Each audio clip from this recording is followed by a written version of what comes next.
As entrepreneurs, we all have a reason why we chose to leave our 9 to 5 for an 8 a.m. to 10 p.m. I'm here to capture those stories of why we all hustle and grind for our companies. Rhonda is an American writer, entrepreneur, and academic researcher. She is the author of the Amazon bestseller Crossroads, endorsed by Golden Globe-nominated actress Mariel Hemingway. As an entrepreneur, Rhonda has successfully built her business from the ground up, driven by entrepreneurial principles and relentless commitment. She also founded a self-help and educational platform, sharing her expertise in emotional intelligence, leadership, and life balance. Rhonda's journey embodies perseverance and dedication, and she is passionate about helping other entrepreneurs succeed. Rhonda's insights into leveraging social media, marketing, and PR to build a brand provide valuable content for aspiring entrepreneurs. Her story and experiences inspire and equip others to thrive in their entrepreneurial endeavors. Rhonda, thank you so much for being on the show today. I truly appreciate you being here.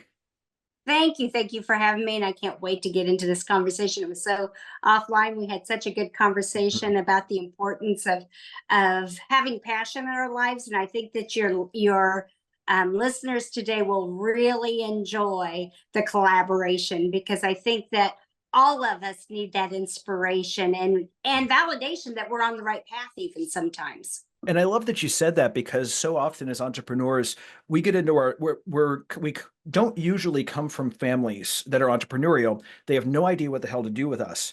And we get really isolated because nobody in our world really understands that passion and why we're so obsessive. So I love the fact that you said that.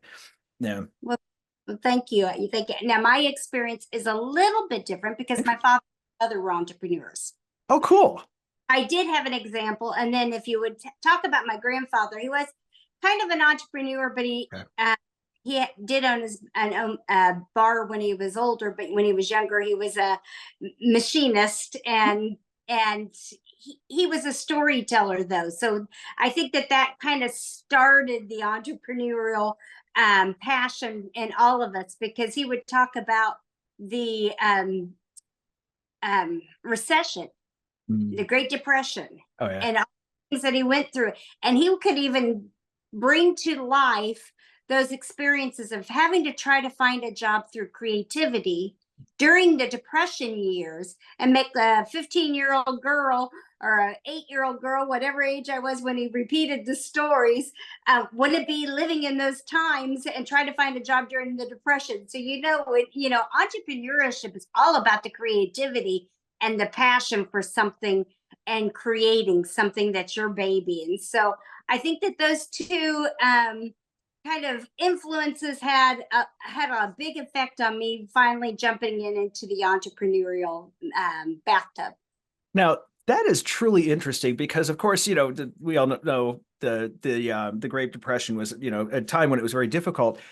And I really think there's a lot, we all hear about, people who had to come up with some creative ways. I've got one friend of mine whose family wasn't able to support him, so he had to go out and do his own thing. I've got a couple of people who have similar stories. We don't hear a whole lot of stories about the Great Depression and that happening and going out and doing these things, at least in podcasts and the ones I listen to. So I think that's a really interesting, experience that you had. So you were able to take all of his experiences and go from and move that into something more modern. I kind of like that. So he was in the military. Okay. And wanted to drop out. And everybody told him, don't do it. Don't do it. You have a family, you have kids, you have a wife you have to support. And of course, he was hard-headed. He didn't listen. So then he got out there, and there was no jobs. There was lines. And there was one job in Massachusetts at the railroads for a welder. Mm-hmm. And so he knew that he didn't know how to weld, but he needed that job. So he went to the corner store. Back then they had corner stores, got an envelope, made it all official, ran up to the front and told him he got his papers for an interview. Mm-hmm. They let him in. Mm-hmm. So then he got in front of the person and he had to sell himself. Mm-hmm. And they said, okay, well, tell us about your experience with welding. And he's like, I don't have any. But let me tell you about what I can do. And they said, if you can get in this door, we can teach you how to weld. And they gave him the job. Nice. And entrepreneurial is all about making it happen. And I think that that's where that spirit kind of came from. We're super creative and problem solving. And Hmm. oftentimes the best entrepreneurs I found were the ones that came from poor families because you didn't have an option. You had to make it go right. You had to make it happen. And just that sheer resilience is, I think, something that entrepreneurs can give to the world is we are much more, we're very, very resilient. We have a lot of grit and we'll just make it happen. We'll just make it go. And I think it's good to show other people how to do this, right? Yeah, my father Yeah. often say he had 5 children. He Uh-huh. didn't have the option of failing. Yeah. Yeah. And so what you're saying exactly right. You have to find a way to do it. Mhm. And I heard it, Adam Savage said on Mythbusters, one of his lines was, I reject your reality and I substitute my own.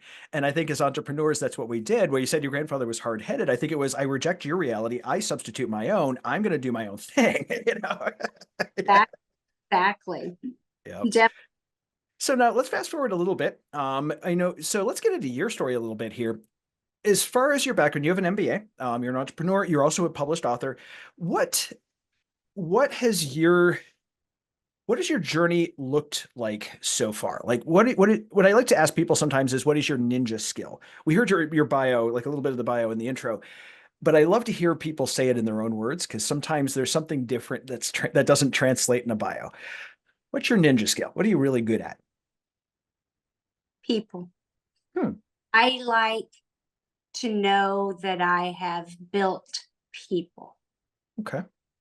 And it can be maybe they're struggling to they're already on their way.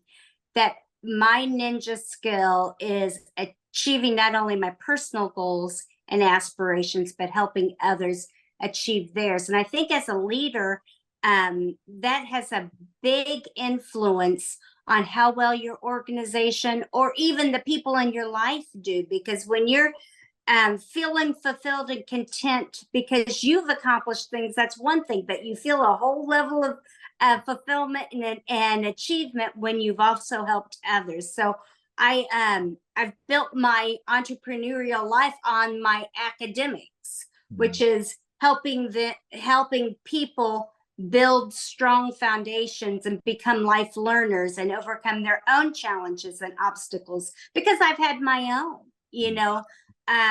It doesn't matter, life is going to hit at some point, so you have to have those abilities to overcome those challenges and be resilient and continuously learn and grow, but finding the balance also to experience love, happiness, and joy in your life. Mm-hmm. And I've said it before that I think if you start in the entrepreneurial journey and you have any sort of issues or anything that you haven't sorted out in yourself, entrepreneurship will very much bring that to the forward and you're going to have to deal with it. There's not another choice. You know, whether there's some sort of a thing that you just don't want to really look at, or some sort of a part of your body that needs to change or needs to heal, it's going to be shown Yeah, brightly. purpose and direction when you're an entrepreneur, Yeah. but you also find your weaknesses. Yeah. Like for me, I have to have an accountability partner that says, wait a minute, you're holding yourself back in this area. And the reason you're doing this is one, it could be vulnerability, it could be fear, and maybe you don't have the knowledge, or maybe you can't even cultivate the meaning and why you need to do it. So, you put it to the side because that's just not as important. But, every function of a business or of your life is important. And when you leave any one of them out, Mm-hmm. then what ends up happening is those positive effects and mindsets end up corroding. So you have to address them eventually. Yeah, exactly. I had somebody call me out, somebody I respect call me out on something over the weekend. And I think those are my best friends. Those are the ones I like the most. And those are the ones that care enough about me to be able to say, dude, you really need to not. Here's what I Right. see. It's your decision, but here's what you need. So I think, those are the people that really do care about us are the ones that are willing to call us out and tell us you And need to change. yeah, and be prepared for that feedback. Yeah. In Yeah. academics, you find out very early that peer reviews are very important. Whether it been my MBA or my doctorate or my undergrad, you're continually going through the process of feedback. Mm-hmm. And at first, if you can't take that feedback, you got to get a thicker skin. Yeah. Because the feedback is what's going to make you better. Yeah. And it's going to make work better. It doesn't matter whether it's writing or whether it's, a new idea. That feedback's important. And when you find out you're putting the brakes on, you've got to figure out why you're doing that. Yeah. And being able, understanding that feedback is not personal, that again, these people care about you enough to say something, whether it be a random person or a colleague or something, they are giving you a level of respect by giving you that feedback versus just saying, oh, it's fine. Yeah. Exactly. Fine is not the right answer. They need to pick out why it's fine or why it needs work. Now, don't get me wrong. There are times feedback's is not good because maybe it's not the right kind of feedback. If it's a negative mindset or not productive, but even in negative and non-productive, you can find a grain of truth in it. Yeah. And it's up to you to find it then. Yeah, I come from the mindset. So I've got a very large network, but I know where each person is coming from. So I know if I go to this person, they have a bit of a negative mindset, so I can understand where they're coming from. And I know this person has this experiences and this is what's going on. And I don't know if you find that too, but I'll take all of that in. It's ultimately my decision, but I kind of take a couple of different pieces of information in, understanding kind of their own biases. And then, but still they're giving me valuable feedback. I just have to kind of watch. I have to read through it a little bit sometimes. You have to figure out where the golden nuggets are in that feedback. And, feedback is feedback. That doesn't mean you have to take everything, that someone says. You have to look at the whole totality of the message and say, okay, what's the message? What are the key points that I agree with or I need to reanalyze, and then go back to it and then say, okay, well, I'm not really fond of this one, and this is the reason why. And maybe either, run it by another person or those things, or, make an executive decision at that. And you have to be able to make a decision. That's for sure. Yes, very much. Even if it's the wrong decision, you need to make a decision. Yeah. So as far as your entrepreneurial journey, I'm assuming it came partly just because did you go into a family business, or like what did your entrepreneurial business or entrepreneurial journey actually start? Like, what was that moment? Well, 5 years old, I was bagging plastic feet for a steel manufacturing company, the aquariums. So I did start with my family business. Cool. My father did have a rule that you had to work outside the family business before you could be an executive of the family business. Good. I found for me personally that working with family was not the right path for me. I was more education oriented. I wanted, steel manufacturing was not my passion, but I loved business and people. So I did do the human resource aspect of things while I was in college. And then I started teaching at the university level and became a campus director at a local campus in Indiana.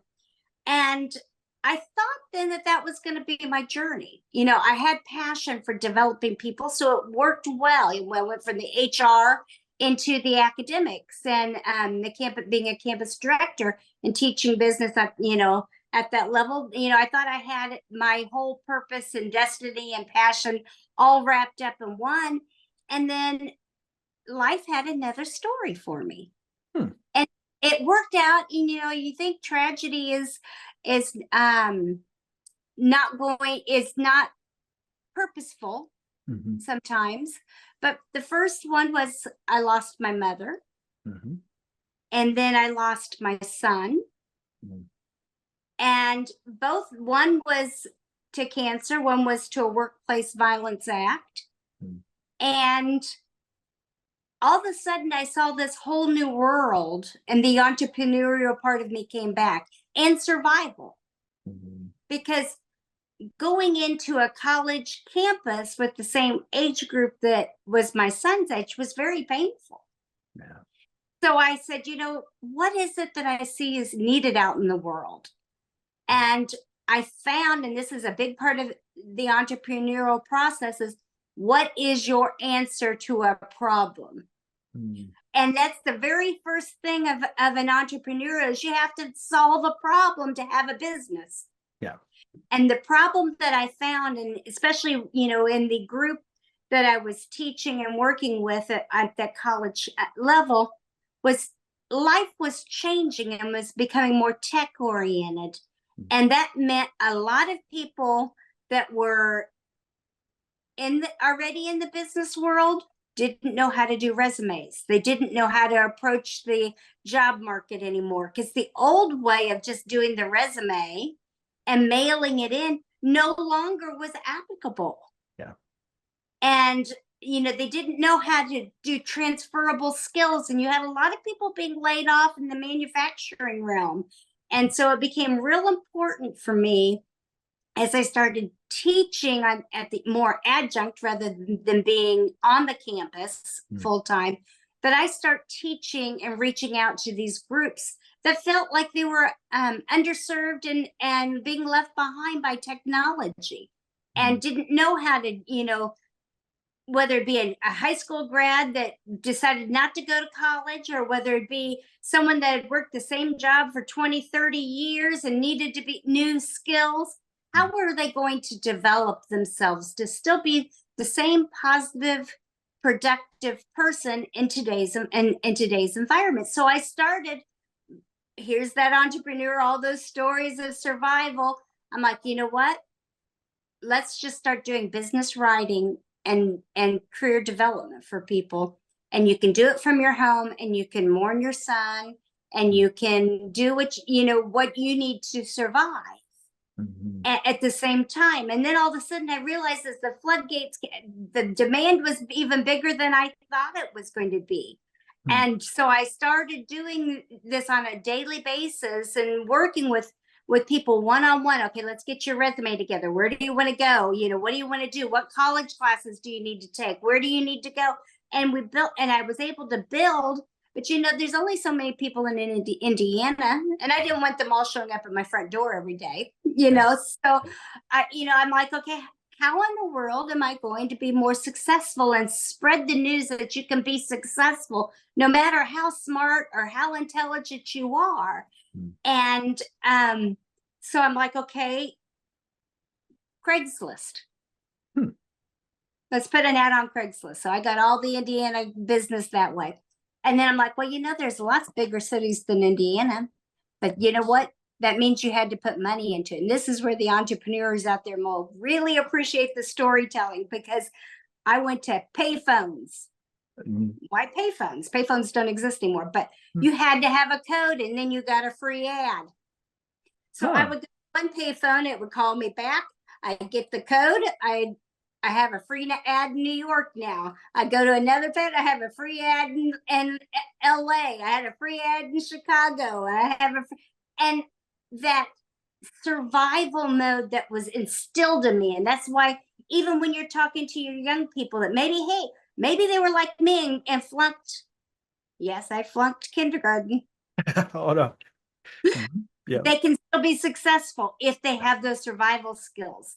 Maybe they were struggling in English, and they needed a tutor for English. Guess what? They could still be a best-selling novelist one day. So, you teach them the survival skills at an early age, and not that, oh my goodness, create a plan for me. No, they have to be part of the plan.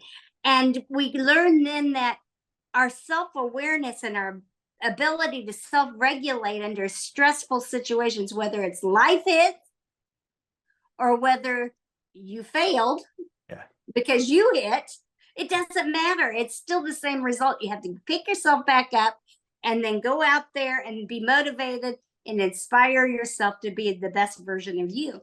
And so I did that, and I had several hard knocks during that period. I mean, most people would say, you've been very lucky in your life. You've done this and you've done that. And I'm like, no, luck is just preparation and opportunity meeting at the same time. And that's not anything new. People have been saying that for a long time. That's not a Rhonda quote. That's a quote of life. When you put preparation together, then you're ready for the world.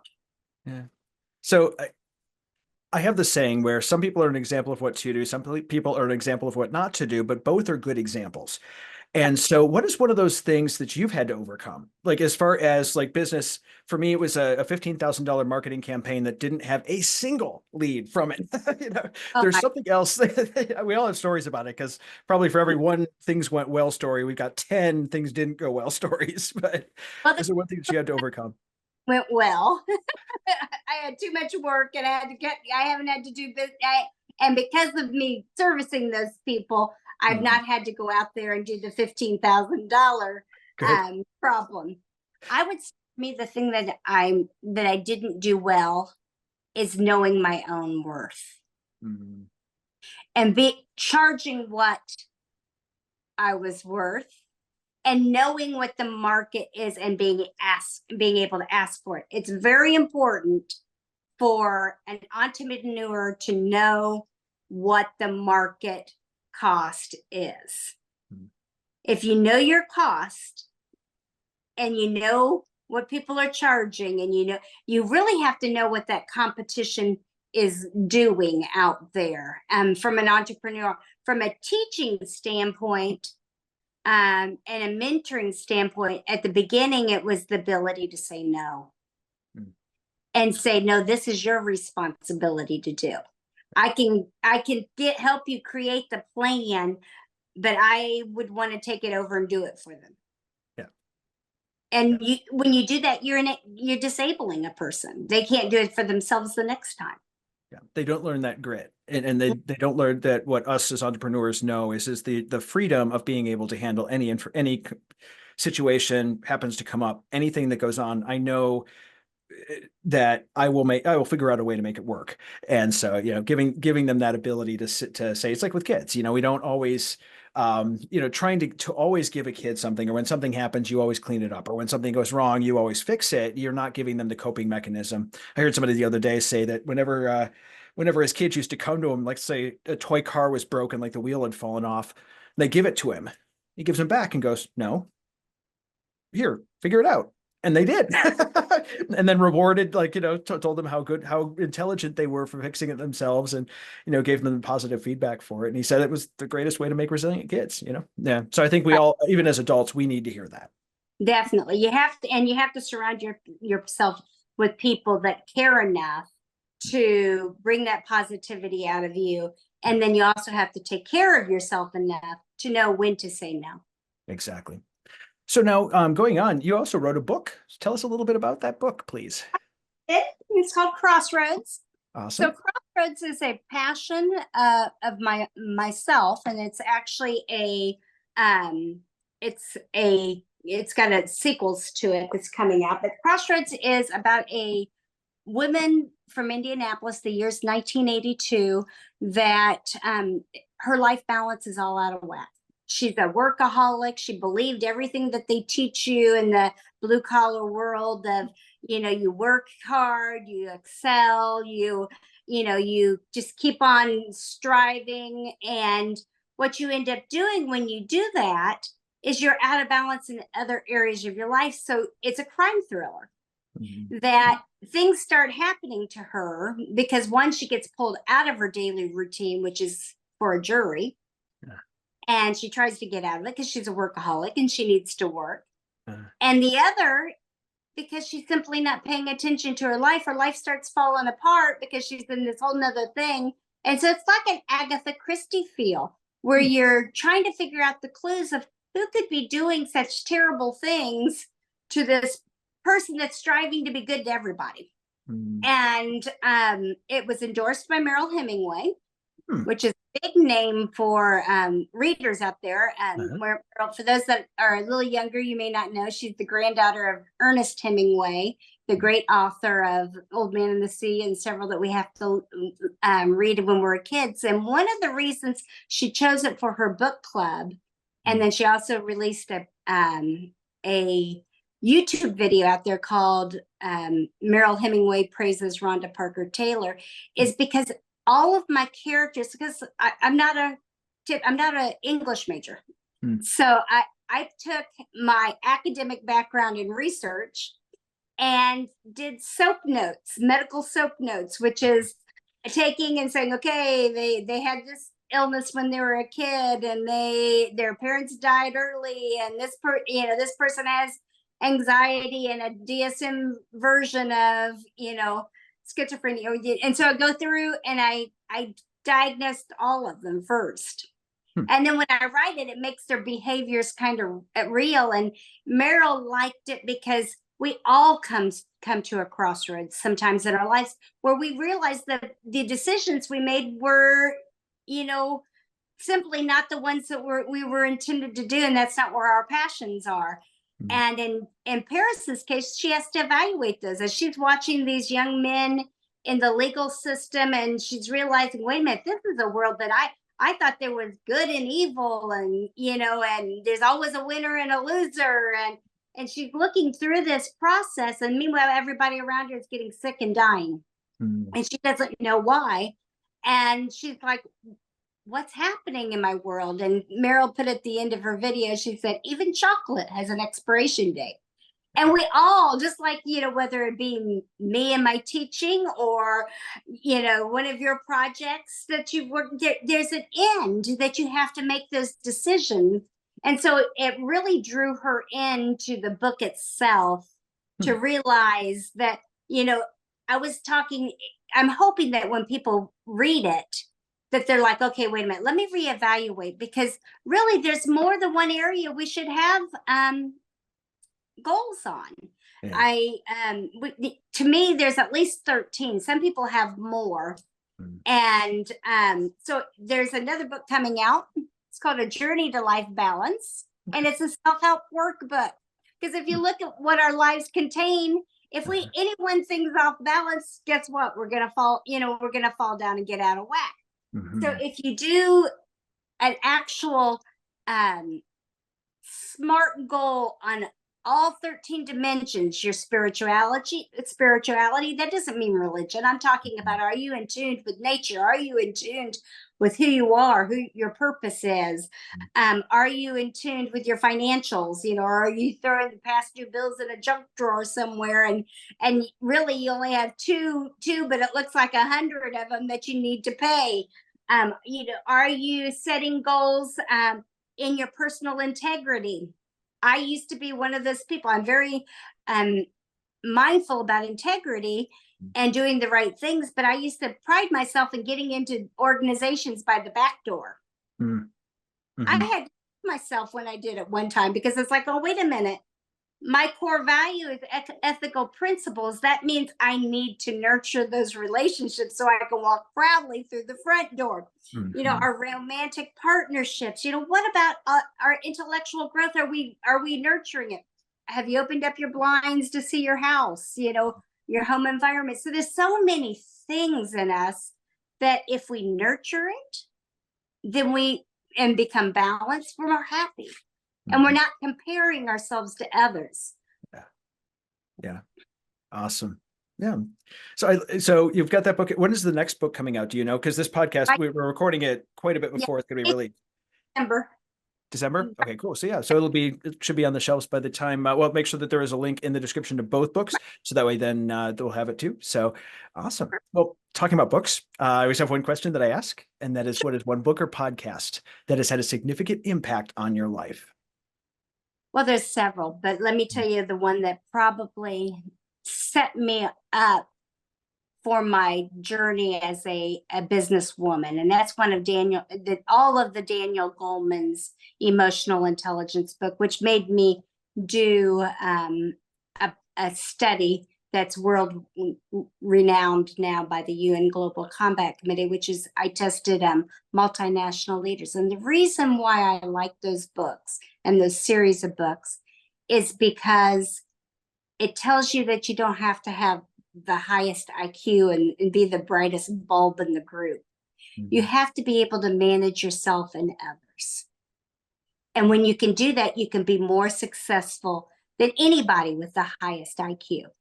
And it's been proven time and time again that your total EQ, which is the same equivalent value as the IQ, is more important than the IQ in business, because you have to be able to manage your interpersonal, your intrapersonal, your stress management, and your general mood to be successful. So that would be on the business side. And I think it's real important that people realize you can be, have a high EQ, and it's something you can work on, and have empathy and stress tolerance and build those things. But then on the other side, I love Maya Angelou's poems. They just bring inspiration to you, and everybody needs inspiration. Awesome. Well, Rhonda, thank you so much for coming on the podcast today and bringing so much wisdom with you. I think it's really important that we hear these things. And again, thank you so much for sharing your time. I appreciate it. Thank you. And thank you, everybody. And you have a beautiful day, and be blessed, and make every day great. Absolutely. Absolutely. Thank you. Thanks again for joining us on the Hustle and Grind podcast. If you'd like to learn more about Rhonda, check out the link in the description.